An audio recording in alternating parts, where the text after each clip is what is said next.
Bismillahirrahmanirrahim. Alhamdulillah. Alhamdulillahi Rabbil Alamin. Wa bihi nasta'in ala umuri dunya wad din. Wassalatu wassalam ala ashrafil anbiya'i wal mursalin. Nabiyyina Muhammadin wa ala alihi wa sahbihi wa tabi'in wa man tabi'ahum bi ihsan ila yaumiddin, amma ba'du.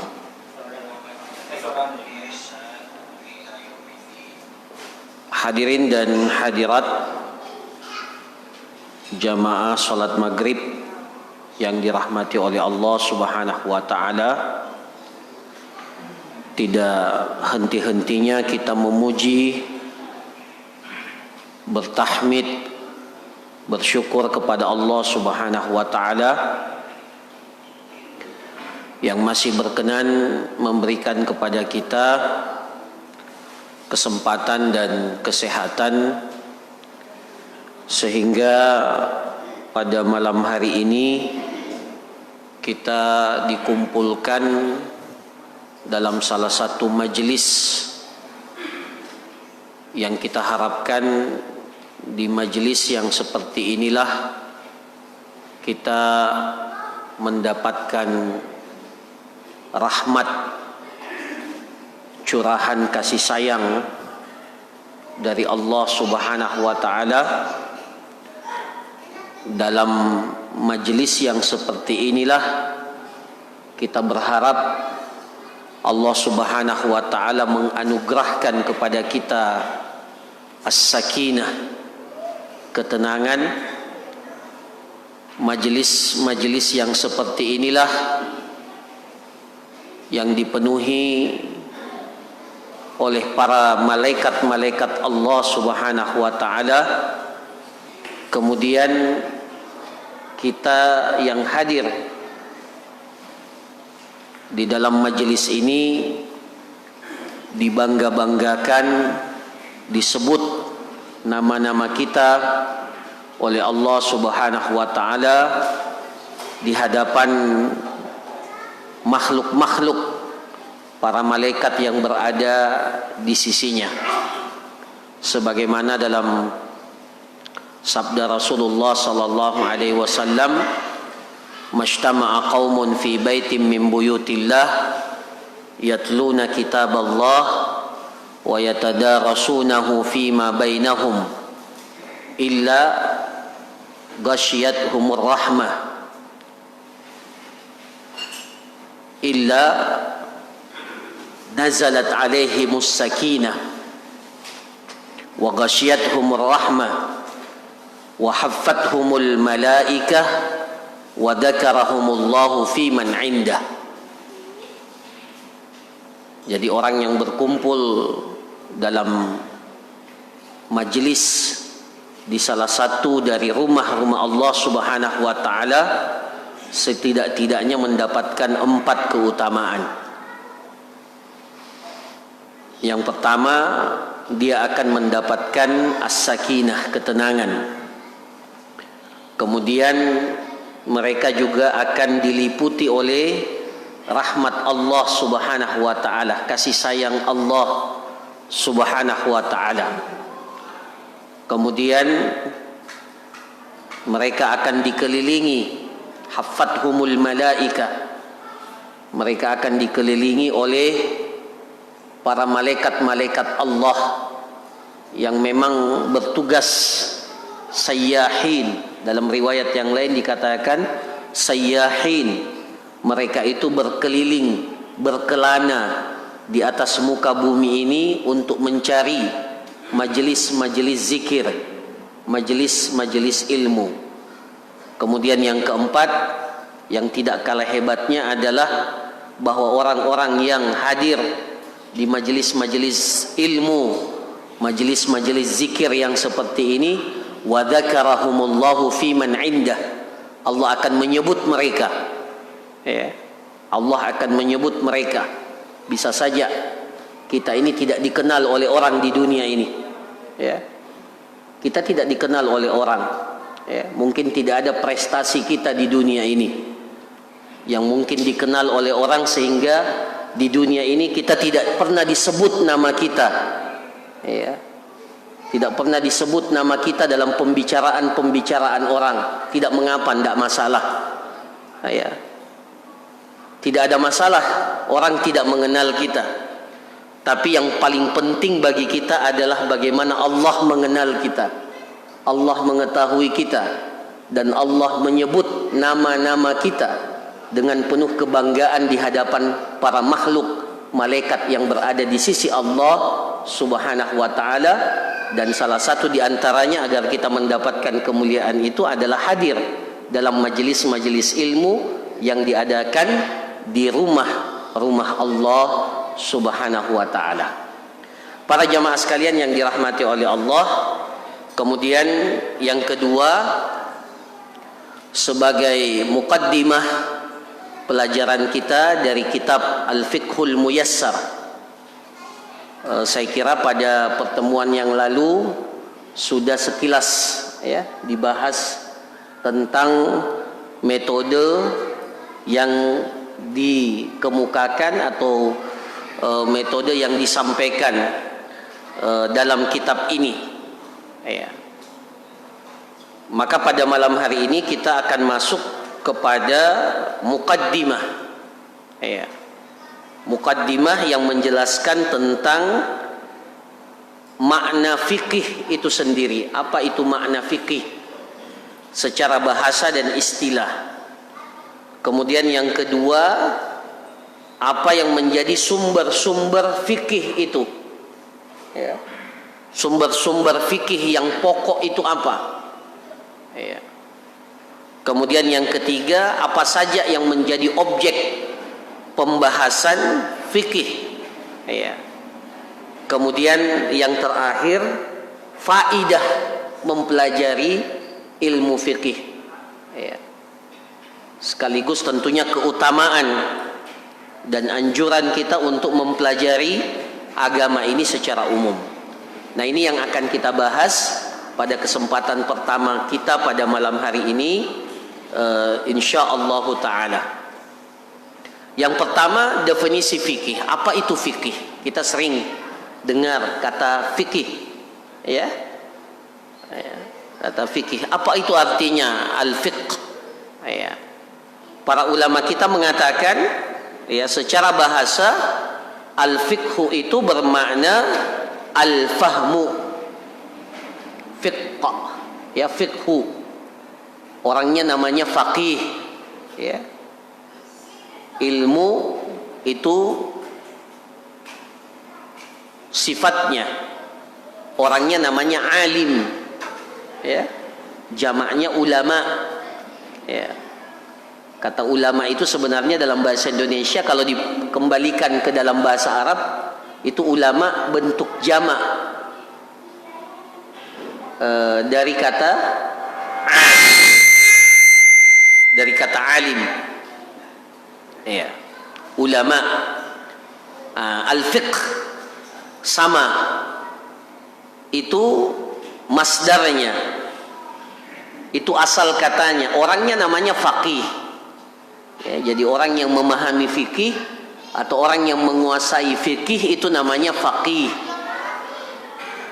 Jamaknya bentuk banyaknya itu namanya fuqaha. Namanya fuqaha. Sama dengan ulama. Nah, para jamaah sekalian, secara bahasa al-fiqhu itu bermakna al-fahmu. Ya, bermakna al-fahm, pemahaman. Ya. Jadi fikih itu secara bahasa bermakna pemahaman, sebagaimana yang disebutkan oleh Allah Subhanahu wa taala, ya, tentang Nabi Syuaib. Ya, Nabi Syuaib ketika datang ke kaumnya berkata kepada Nabiullah Syuaib alaihi salam, "Ma nafqahu katsiran mimma taqul." Ma nafqah. Kami tidak memahami kebanyakan apa yang engkau ucapkan. Ya. Di situ ada kata nafqah. Ya, yang berasal dari kata faqaha, yafqahu, fiqh, yang berarti adalah pemahaman. Ya, begitu pula ya, Allah Subhanahu wa taala menceritakan ya, bahwa hewan-hewan itu, burung-burung itu ya, itu semuanya bertasbih ya, bertasbih, memuji dan mengesahkan Allah Subhanahu wa taala ya. Tapi kata Allah Subhanahu wa taala dalam Al-Qur'an, walakin la tafqahuna tasbihahum ya, la tafqahun, kalian itu tidak memahami apa yang menjadi tasbih, ucapan-ucapan tasbih yang disebutkan oleh para makhluk-makhluk Allah Subhanahu wa taala berupa binatang itu ya.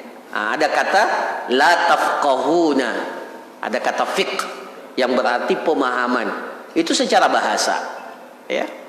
Sama juga ketika Allah Subhanahu wa taala memerintahkan Nabiullah Musa alaihi salam untuk berhadapan langsung menemui Fir'aun ya, maka Nabi Musa alaihissalam itu berdoa kepada Allah sebagaimana apa yang disampaikan oleh Allah Subhanahu wa taala di dalam Al-Qur'an, Rabbi syrahli sadri wa yassirli amri wahlul 'uqdatam min lisani, wahlul 'uqdatam min lisani, lepaskanlah ikatan-ikatan yang ada pada lisanku ya, ikatan-ikatan yang ada pada lisanku, agar apa?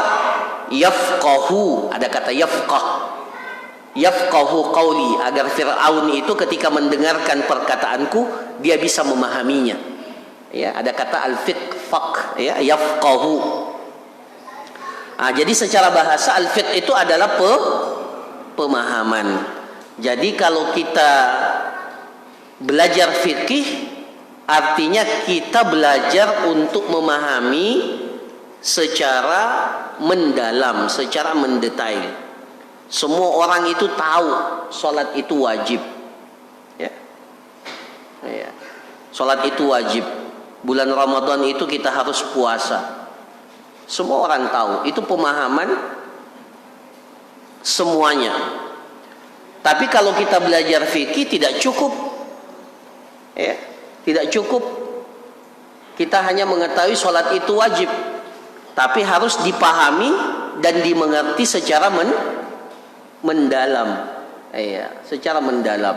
Nah, itu hakikat fikih secara bahasa. Adapun secara istilah ya, di sini dikatakan bahwa fikih itu adalah ilmu ya, jadi dia dikategorikan sekarang sebagai ilmu ya, salah satu cabang ilmu syariat kita ya. Dulu di zaman Nabi ada namanya ilmu fikih atau tidak? Ini sahabat belajar ilmu fikih, ini sahabat belajar ilmu akidah ya. Dulu tidak ada pembagian-pembagian itu. Jadi dia ibarat sebagai sebuah kesatuan yang besar.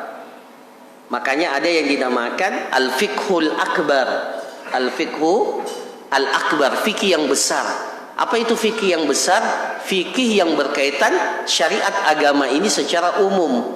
Dan itulah yang dimaksud oleh sabda Rasulullah sallallahu alaihi wasallam, may yuridillahu bihi khairan yufaqihu fid din. Barang siapa yang Allah inginkan darinya kebaikan ya, may yuridillahu bihi khairan, siapa yang Allah inginkan darinya kebaikan, yufaqihu, maka akan diberikan kefakihan ya, akan diberikan kefakihan di dalam agama secara umum, baik dalam masalah akidah, baik dalam masalah hukum fikih itu sendiri, begitu pula dalam masalah adab, etika, muamalat dan seterusnya. Semua yang berkaitan dengan syariat agama ini itu akan diberikan oleh Allah bagi hamba-hambanya yang diinginkan oleh Allah pada diri seorang hamba itu kebaikan. Ya. Tapi lama kelamaan makna ini mengalami penyempitan. Lama kelamaan ya, setelah berkembang ilmu Islam ini secara umum dan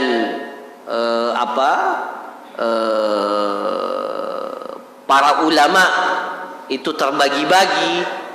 Ada yang fokus kepada Al-Quran ya, yang disebut dengan mufassirun, ahli tafsir. Ada yang fokus kepada hadis yang disebut dengan muhaddithun, ahli hadis. Maka ada juga ulama yang fokus untuk mendalami ilmu yang namanya ilmu fikih. Itulah yang disebut dengan fuqaha. Ya, itu yang disebut dengan fuqaha. Nah, jadi dikatakan ilmu fikih itu adalah ilmu yang mempelajari apa? Tentang hukum-hukum syar'i. Ya, hukum-hukum syar'i, semuanya hukum-hukum syar'i. Tapi dikhususkan yang bersifat amaliyah, yang bersifat praktek, apa yang kita lakukan. Jadi kalau kita belajar fikih, para jamaah sekalian yang dirahmati oleh Allah, kita mempelajari hukum-hukum syariat Allah Subhanahu wa taala. Hukum syariat itu terbagi dua secara umum. Ada yang berkaitan dengan persoalan-persoalan ahkam i'tiqadiyah, terkait dengan persoalan-persoalan i'tiqad, keyakinan. Ya. Teoritis. Ya. Bagaimana kita mengesahkan Allah, bagaimana kita mentauhidkan Allah ya, dengan segala macam bentuk tauhid yang dipaparkan dan dijelaskan oleh para ulama kita. Itu tidak dipelajari dalam ilmu fikih karena sifatnya berkaitan dengan keyakinan kita, i'tikad kita. Ilmunya ada namanya ilmu akidah. Ya. Tapi ilmu akidah ini tidak boleh dipisahkan dengan ilmu fikih. Ya. Jadi tidak boleh nanti kita katakan, oh saya belajar fikih saja, akidah nanti belakangan, atau akidah tidak penting. Tidak boleh, sama-sama penting, sama-sama urgen. Bahkan akidah ini menjadi landasan amalan kita itu diterima oleh Allah. Ya. Diterima oleh Allah. Ya. Tidak boleh dipisahkan. Cuma dari sisi pembagian ilmu itu dibagi sekarang menjadi dua. Jadi hukum-hukum syariat yang sifatnya amaliyah, yang sifatnya praktek. Nah itu yang dibahas dalam ilmu fikih. Nah, nanti kita akan jelaskan apa objek, apa maudhu, apa yang menjadi objek pembahasan ilmu fikih sebentar. Ya. Yang sifatnya amaliyah itu yang mana saja. Ya. Kemudian yang tergali, yang diambil dari dalil-dalilnya yang terperinci. Dalil-dalilnya yang terperinci. Ya, jadi itu yang dinamakan dengan fikih. Ya, kita belajar tentang hukum-hukum syariat yang sifatnya amaliyah. Ya, yang sifatnya amaliyah yang bersumber dari dalil-dalil yang terperinci.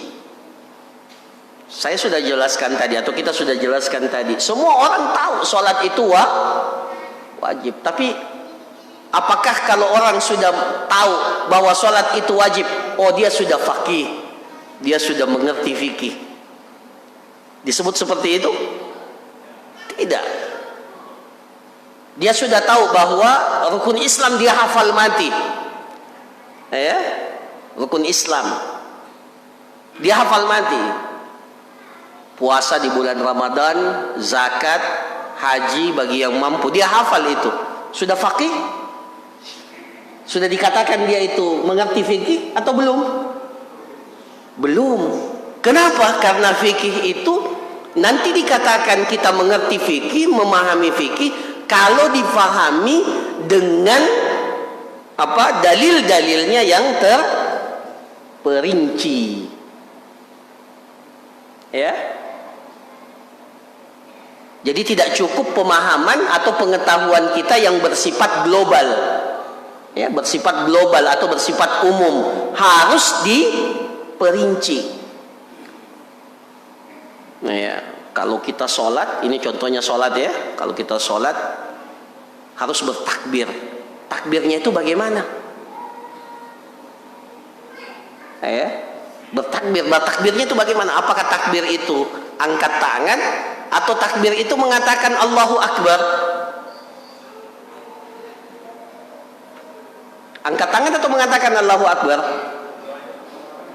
Ada orang sholat datangnya masuk sholat masbuk terlambat, dia angkat tangan. Sudah takbir belum? Dia baru mengangkat tangan, belum bertakbir. Karena takbir itu dalam pengertian ilmu fikih ucapan kita Allahu Akbar. Ya, jadi kalau ada orang masuk sholat, para jamaah sekalian, dia masuk sholat, dia tidak angkat tangannya, dia cuma Allahu Akbar. Dia tidak angkat tangan, dia cuma bilang apa? Allahu Akbar. Bertakbir nggak dia itu? Hah? Bertakbir atau tidak? Nggak angkat tangan.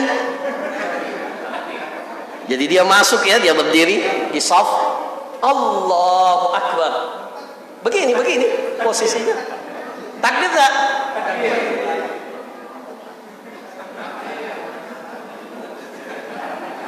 Ya. Nah, makanya para jamaah sekalian, kalau kita belajar fikih, kita mempelajari hal-hal yang sifatnya mendalam, mendetail. Ya, sifatnya mendetail. Di dalam fikih itu ada dua yang kita pelajari. Ya, ada dua yang kita pelajari yang sifatnya praktek, amalan-amalan amaliyah itu tadi. Ada yang dinamakan dengan qadrul ijza'. Kalau dia sudah lakukan, maka dikatakan sah. Ya, sah. Itu kita belajar di mana? Ilmu fikih. Jadi kalau dia sudah lakukan itu sah. Apa maknanya sah? Kalau sah itu artinya dalam ilmu fikih, dia tidak perlu diminta untuk mengulangi perbuatan itu. Itu namanya sah. Ya, itu namanya sah. Ya. Ada orang yang junub, janabah, tinggal di dekat sungai. Ya, tinggal di dekat sungai. Pada saat dia mau sholat subuh, dia berniat, ya, niat. Kemudian dia mencemplungkan dirinya di sungai satu kali. Basah semua badannya.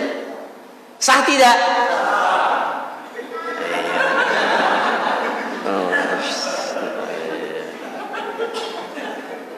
Sah. Nah, itu kita belajar dalam ilmu fikih itu, ya. Berarti dia sah. Maksudnya sah, tidak boleh ada orang yang mengatakan, ulangi mandimu. Ya, ulangi mandimu. Karena tadi itu mandimu tidak benar, tidak sah. Tidak ada yang mengatakan itu. Jadi dalam ilmu fikih kita belajar sah dan tidaknya. Kemudian yang kedua, dalam ilmu fikih kita akan belajar apakah yang kita lakukan itu sesuai dengan tuntunan dan tidak. Nah, itu ada yang namanya ini yang afdalnya seperti ini. Ya, afdalnya itu maksudnya sesuai dengan tuntunan. Sama tadi dengan mandi. Ya. Kalau sudah seperti itu dia basahkan dirinya, maka dikatakan sah. Tapi apakah itu yang afdal atau tidak? Iya, kita katakan sah, tapi belum afdal, belum sesuai dengan apa yang dituntunkan. Tapi sah atau tidak? Sah. Ya. Sah. Nah, sah dan tidaknya itulah yang dibahas oleh para ulama fikih. Ya. Sesuai dengan tuntunan ya, arahan yang dituliskan oleh para ulama, itulah yang dibahas oleh para ulama, para fuqaha dalam ilmu fikih, ya. Nah, jadi sekali lagi kita belajar fikih itu belajar tentang apa yang kita lakukan mulai sejak kita dilahirkan sampai kita meninggal dunia. Semuanya ada hukumnya. Bahkan sebelum kita lahir pun sudah ada tuntunannya. Ya. Ada seorang pemuda pernah bertanya kepada seorang syekh, "Syekh, saya ini mau belajar tentang bagaimana fikih keluarga. Saya baru saja menikah. Maka saya mau belajar tentang fikih dalam berkeluarga." Syekhnya bilang, "Sudah terlambat." Sudah terlambat. Ya, sudah terlambat. Ya, sama dengan terlambatnya kita semua ini. Ya, nanti sudah sebagian sudah tua baru sadar. Ya, tapi alhamdulillah lebih baik terlambat daripada tidak sama sekali. Ya. Tapi katakanlah seperti itu. Kalau mau idealnya, syekh itu mengatakan, "Syekh, saya mau belajar fikih keluarga." Syekh mengatakan, "Oh, kamu sudah terlambat. Harusnya sebelum kamu nikah belajar fikih keluarga." Ya. Ya. Makanya ini termasuk yang saya usulkan dalam pembelajaran fikih muyassar ini. Bagaimana kalau kita mulai dengan fikih berkeluarga? Meskipun sudah terlambat.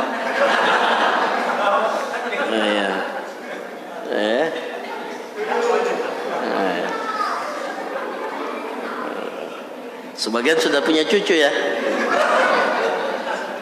Tapi kan cucunya mau nikah juga nanti. Nah, jadi kita belajar tentang hal-hal yang sifatnya mendetail. Apa saja dalilnya? Ada 4 dalil utama. Sumber-sumber fikih yang pokok itu ada 4. Pertama Al-Quran. Kemudian yang kedua apa? Hadis. Ini jelas ya, Al-Quran. Salah satu bagian yang paling besar yang kita dapatkan dalam Al-Quran itu menyinggung masalah-masalah fikih. Bahkan sebagian permasalahan fikih itu dijelaskan oleh Al-Quran secara mendetail. Tidak ada dalam hadis. Di dalam Al-Quran dijelaskan secara mendetail. Contohnya seperti hukum waris. Ya. Anak laki-laki dapat berapa, anak perempuan dapat berapa, kalau dia laki-laki bersaudara dapat berapa, kalau tidak ada ibu itu, istri itu ada anaknya berapa dapatnya, kalau dia tidak punya anak dari suaminya berapa dapatnya. Itu dijelaskan secara mendetail di dalam Al-Quran. Dalam hadis kita tidak dapatkan itu. Ya. Kemudian yang kedua, ada namanya sumber yang kedua adalah hadis atau as-sunnah, baik yang sifatnya perkataan atau perbuatan Nabi Sallallahu Alaihi Wasallam atau persetujuan Nabi Sallallahu Alaihi Wasallam. Ini kalau kita mau bahas akan sangat panjang. Tapi dalilnya adalah as-sunnah. Ya, as-sunnah. Iya, dalil fikih itu adalah as-sunnah. Kemudian yang ketiga, dalil fikih itu namanya ijma. Apa itu ijma? Bahasa kerennya ijma itu konsensus. Ya, ijma bukan jima. Ya. Kalau jima itu di fikih keluarga. Ijma sumber hukum. Ya, ijma. Apa itu ijma? Kesepakatan para mujtahid umat Nabi Muhammad sallallahu alaihi wasallam terhadap salah satu perkara-perkara syariat setelah wafatnya Nabi sallallahu alaihi wasallam. Ya, jadi ada perkara-perkara yang disepakati oleh para ulama mujtahid, ya, mujtahid, bukan ulama yang disebut ulama, ya, tapi ulama para mujtahid yang sudah sampai pada tingkatan kategori mereka bisa berijtihad, ya, mujtahid. Mereka bersepakat, semuanya bersepakat, tidak ada yang menyelisihi pada perkara-perkara yang termasuk dalam perkara syariat setelah apa? Wafatnya Nabi kita Nabi Muhammad sallallahu alaihi wasallam. Ya. Itu namanya ijma. Ya, contohnya apa? Para sahabat setelah wafatnya Rasulullah itu bersepakat untuk mengumpulkan Al-Qur'an dalam satu mushaf. Di zaman Nabi tidak ada. Ada enggak di zaman Nabi mushaf itu? Tidak ada. Yang ada cuma pada lembaran-lembaran, pelepah-pelepah kurma atau lembaran-lembaran yang dituliskan oleh sebagian para sahabat. Nanti di zaman Abu Bakar radhiyallahu an, beliau berijtihad agar Al-Qur'an itu dikumpulkan. Nah, kesepakatan mereka kemudian disepakati, meskipun pada awalnya Umar bin Khattab itu menolak.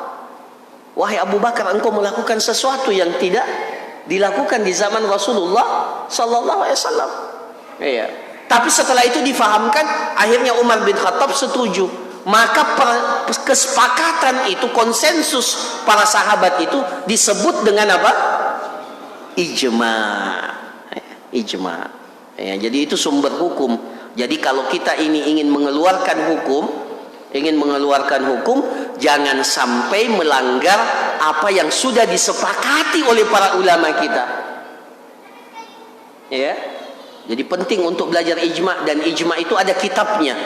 Ada kitab-kitab yang disebut dengan kitab-kitab ijma, perkara-perkara yang sudah diijma'kan oleh para ulama, ya, sejak zaman para sahabat-sahabat Rasulullah sallallahu alaihi wasallam setelah wafatnya Rasulullah sallallahu alaihi wasallam. Kemudian yang keempat, ada yang namanya qiyas. Apa itu qiyas?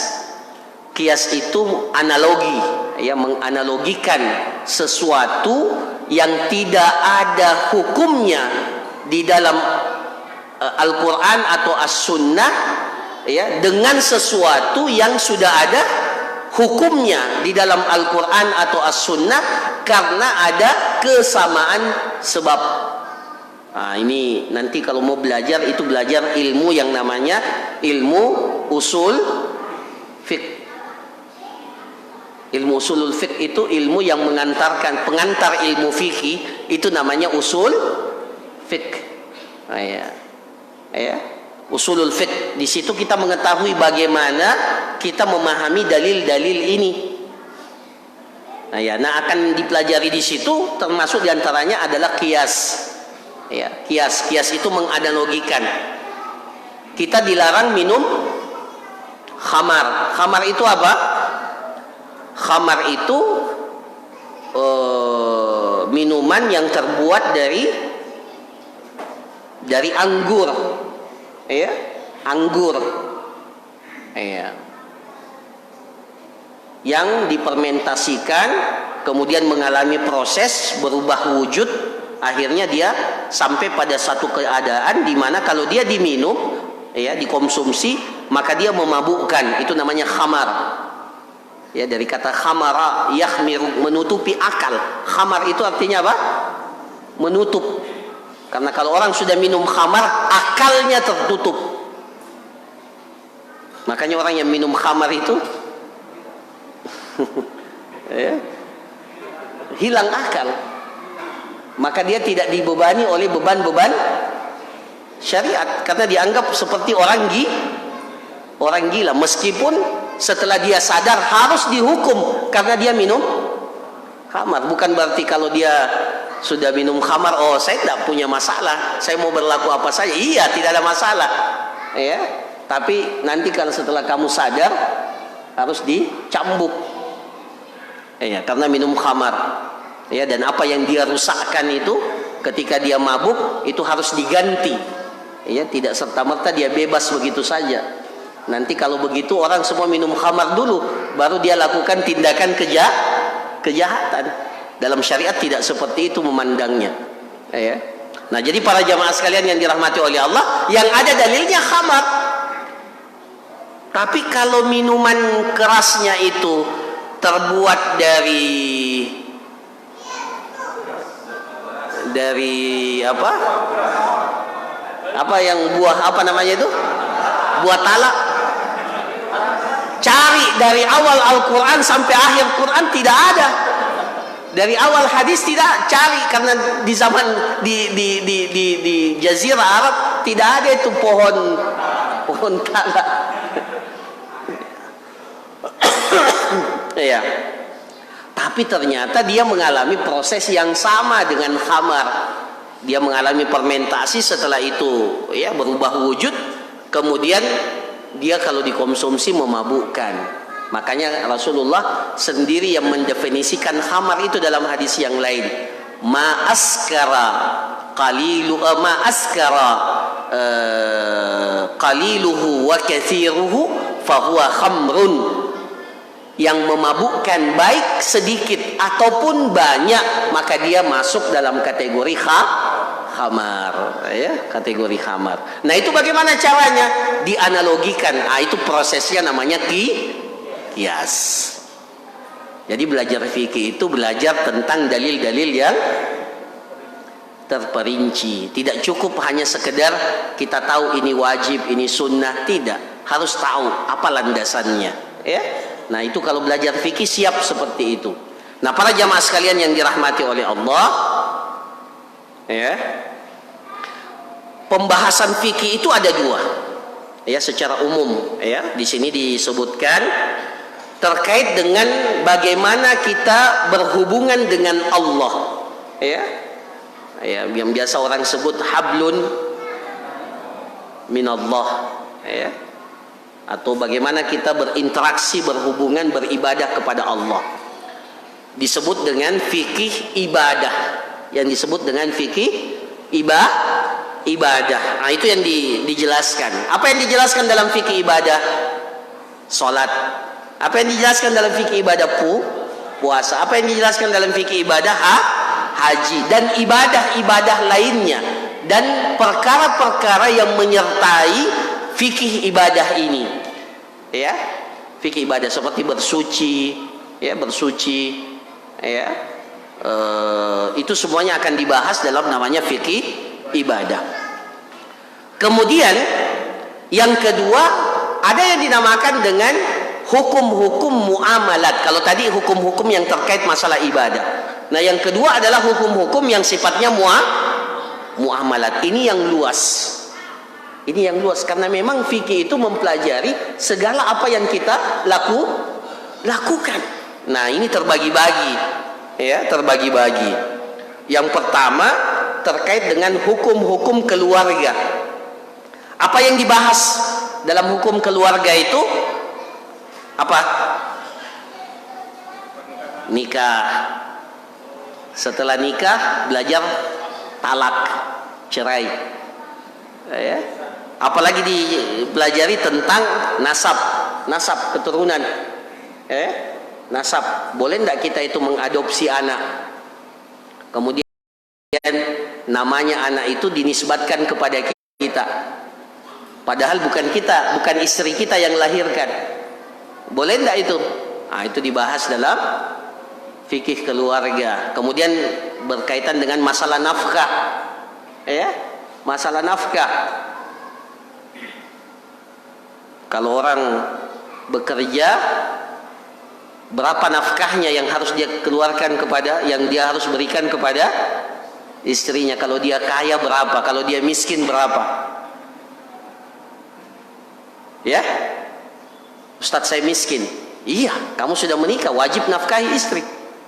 Tidak boleh gara-gara mengaku miskin, kemudian mengatakan saya tidak bertanggung jawab. Ya, bertanggung jawab. Ya, siapa suruh menikah? Ya. Ada konsekuensinya. Itu kewajiban, itu kewajiban. Ya, sama dengan kewajiban kita sholat. Ya, jangan dianggap remeh itu.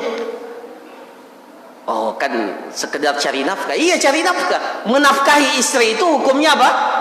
Sama dengan wajibnya kita sholat. Ya, jadi tidak boleh main-main. Ya. Ya.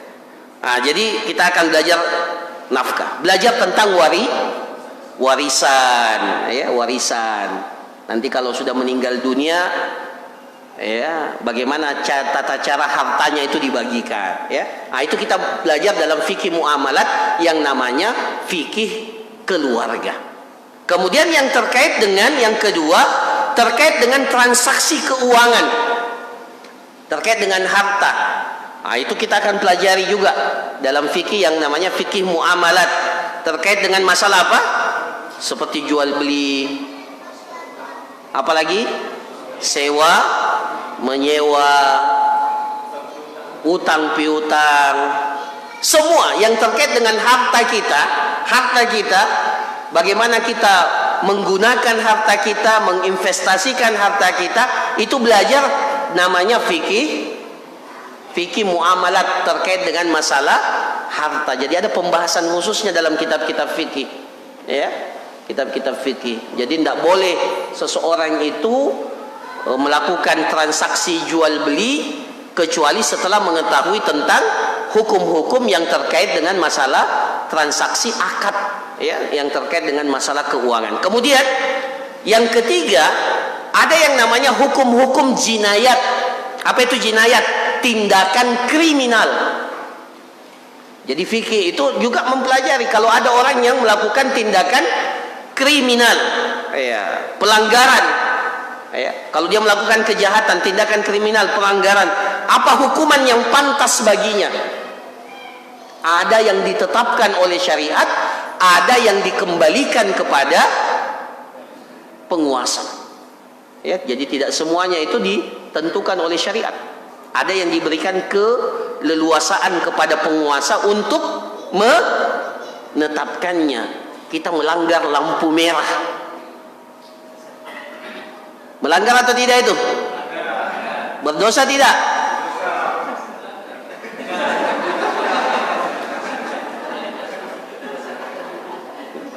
Melanggar lampu merah berdosa atau tidak?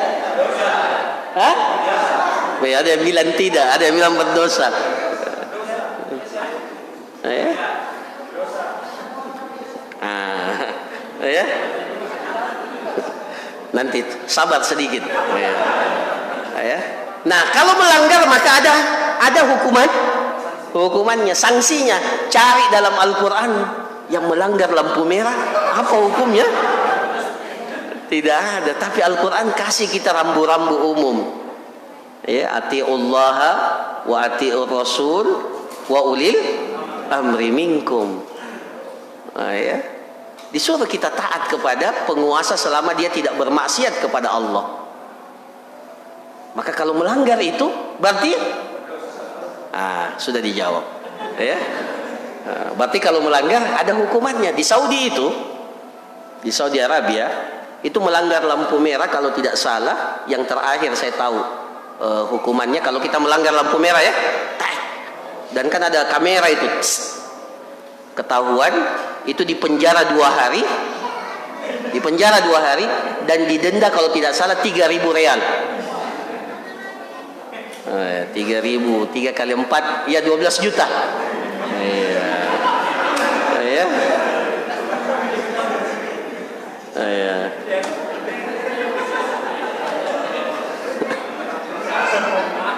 Ya, saya pernah bawa mobil dari Riyadh ke Madinah, di jalan tol kan semua, ya, jalan tol bebas hambatan, kecepatannya lewat di sana itu untuk jalan tol itu 130 per jam, 130. Saya lewat, ya, tidak terasa, kena kamera, tak. Setelah itu dapat SMS bayar 300 real. Itu cari hukumnya di Al-Quran, di As-Sunnah itu tidak dapat itu. Tapi harus diatur, harus diatur. Nah, di mana pembahasannya? Ada namanya fikih jinayat, pelanggaran-pelanggaran. Karena kalau manusia ini dibiarkan hidup semaunya, tidak ada dalam Al-Quran itu. Untuk apa? Kita akan hidup tentram atau tidak? Coba bayangkan lampu merah. Semua orang mengatakan, apa itu lampu merah? Tidak ada dalam Al-Quran.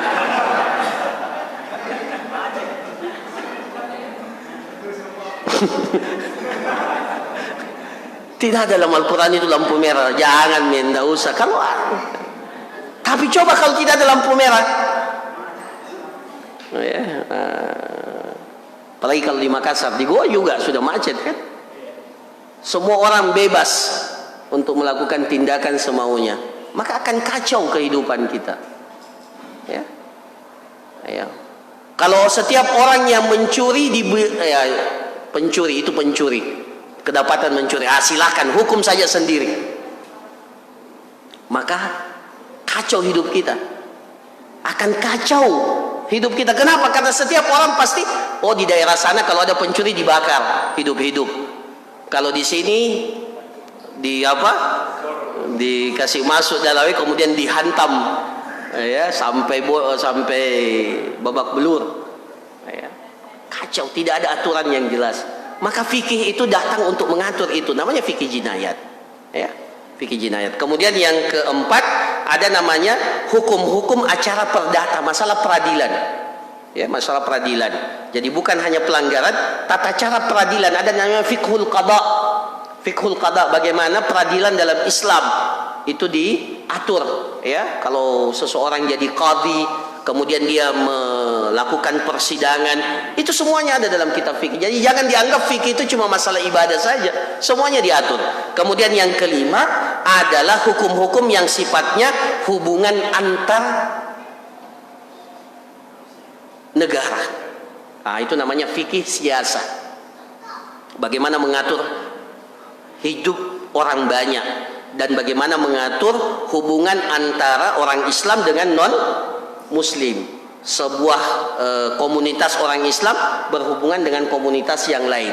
Itu namanya fiqhud daulah, fikih bernegara atau fikih siasa, politik. Semuanya diatur dalam ilmu fikih. Berarti fikih itu belajar tentang semua apa yang kita lakukan dalam kehidupan kita, mulai kita lahir sampai kita mati, mulai dari kita bangun tidur sampai kita tidur lagi, mulai dari apa saja, tidak lepas dari namanya hukum fikih. Dan itulah indahnya Islam. Makanya Salman Al-Farisi ketika ditanya, hal allamakum nabiyukum kulla syai', apakah nabi kalian itu mengajarkan segala sesuatu? Salman Al-Farisi kalau tidak salah mengatakan, na'am, allamana nabiyuna sallallahu alaihi wasallam hatta al-khira'ah. Nabi kami mengajarkan kepada kami sampai tata cara kami masuk WC. Sampai tata cara kami masuk WC itu diajarkan di dalam agama kami. Jadi luar biasa agama kita ini, tidak ada yang ditinggalkan. Yang masalah kalau kita tidak mau belajar. Jadi sudah jelas faidah yang bisa kita tangkap kalau kita belajar ilmu fikih. Jadi berapa lama kita belajar fikih? Tidak ada batasannya. Tidak ada batasan sampai kita mati, sampai kita bahkan sebagian para ulama itu meninggal dunia belum selesai belajar fikih. Kita alhamdulillah sudah ditinggalkan warisan. Warisannya apa? Kitab-kitab para ulama kita sudah dituliskan dalam bentuk ringkasan-ringkasan. Seperti kitab ini, Fikih Muyassar ini. Ini ringkasan ilmu fikih. Intinya ilmu fikih itu ada di sini. Jadi kalau mau mengerti fikih secara sederhana, meskipun kalau sudah belajar ini tidak boleh, saya sudah faqih. Belum. Di sini baru dijelaskan tentang dasar-dasar ilmu fikih. Makanya harus bersabar. Nah, para jamaah sekalian, jadi faidahnya jelas.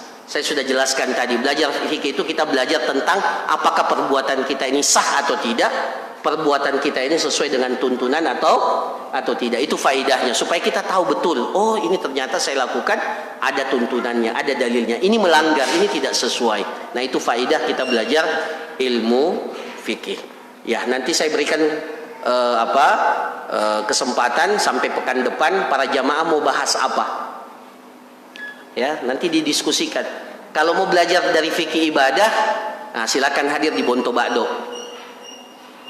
dengan di Masjid Wihdatul Ummah. Nah, kita belajar di sana sama kitabnya, ya. Kita belajar itu di sana sudah sampai bab apa itu kita di sana? Sudah hampir masuk masalah sholat, ya. Iya. Bagusnya jangan dimulai dari awal lagi di sini. Ya. Jangan, bagusnya kita mulai dari sesuatu yang belum kita ajarkan di tempat yang lain supaya tidak berulang. Maksudnya bukan berarti kita mau mengulangi, tidak. Karena hidup kita ini singkat. Ya, kita harus mengetahui. Jadi jangan selalu setiap mulai kajian di masjid mulai lagi dari pertama. Makanya kajian-kajian itu tidak ada yang selesai. Ya, kenapa? Karena setiap mulai kajian mulai lagi dari pertama. Ya, sudah pernah juga fikih muamalat kita ajarkan di Bonto Bakdo.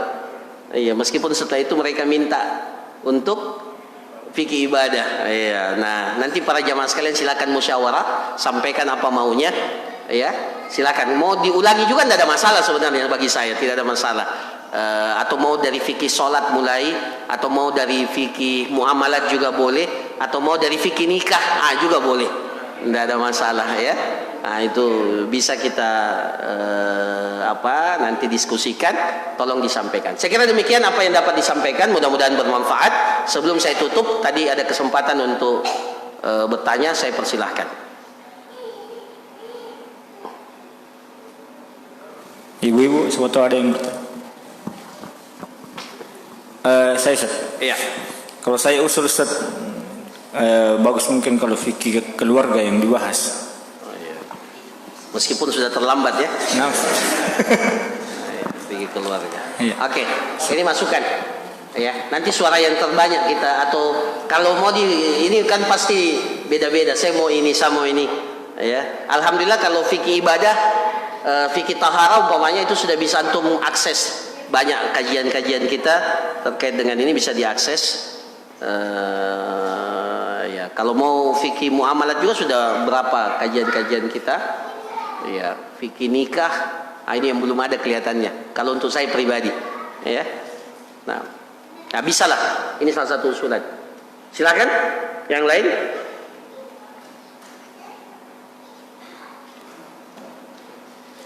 Ada pertanyaan? Ya. Assalamualaikum warahmatullahi wabarakatuh. Waalaikumsalam. Yang saya ingin tanyakan Ustadz, berhubungan tadi bahwa setelah Rasulullah SAW wafat, maka sahabat mengumpulkan Al-Quran untuk menjadi mushaf. Ya. Nah, yang jadi pertanyaan saya, pernah mendengar sebuah ceramah bahwasanya perbuatan itulah yang dianggap sebagai bid'ah hasanah. Ya. Bagaimana menurut penjelasan Ustaz? Iya. Iya. Jadi sebagian mengatakan bahwa itu adalah bid'ah hasanah. Ternyata kalau kita lihat contoh-contohnya tidak ada yang terkait dengan masalah hal-hal yang spesifik terkait dengan peribadatan kita kepada Allah. Ya. Maka mereka katakan bid'ah hasanah. Mikrofon ini apa katanya? Inilah bid'ah hasanah. Ya. Ya betul, kalau masalah-masalah seperti ini kita sepakat. Antum namakan bid'ah hasanah, kita namakan ini perkara-perkara yang di luar perkara-perkara ibadah yang terkait dengan masalah ini. Kita diberikan kebebasan untuk berkreasi. Ya. Wasail itu namanya wasail, ya, masalah-masalah sarana. Ya, masalah-masalah sarana. Masalah-masalah sarana dalam Islam itu tidak saklek. Ya, tidak saklek. Sarana. Seperti bentuk masjid. Bentuk masjid. Ada tidak aturannya itu bentuk masjid? Bentuk masjid itu harus segi 4. Kalau segi 4 berarti ini sudah menyalahi nih. Nah, ya. Ternyata tidak ada, karena memang dia masalah wasail, masalah sarana, bukan inti ibadah. Yang dilarang kita beribadah itu pada hal-hal yang sifatnya dilarang kita melakukan hal-hal yang baru dalam perkara-perkara syariat agama kita. Ya, dalam perkara syariat agama kita. Adapun wasail sarananya, mengumpulkan mushaf itu bagian daripada wasail. Al-Quran di HP ini sudah diijma'kan kayaknya ini, ya, meskipun para ulama belum pernah berkumpul semuanya, tapi mereka sudah berijma'. Iya, bukan berijma' ya, ada namanya ijma' sukuti. Ijma' sukuti itu meskipun mereka tidak komentar, tapi tidak melarang. Berarti semua ulama bersepakat bahwa membaca Al-Quran dari HP itu sama hukumnya, sama pahalanya kalau kita membaca dari mushaf. Memangnya kalau kita baca dari HP, oh kamu tidak baca Quran itu? Ada yang bilang begitu enggak? Ada enggak yang bilang begitu? Kalau kita baca Quran ini dari HP-nya, ada yang bilang, bukan Quran kau baca. Ada enggak yang berani bilang begitu? Ada tidak? Hah? Tidak ada. Karena yang kita baca sama. Ya, bahkan sebagian para ulama mengatakan menyentuh apa? Menyentuh aplikasi Al-Quran ketika aplikasi itu terbuka, ya, jadi seperti ini.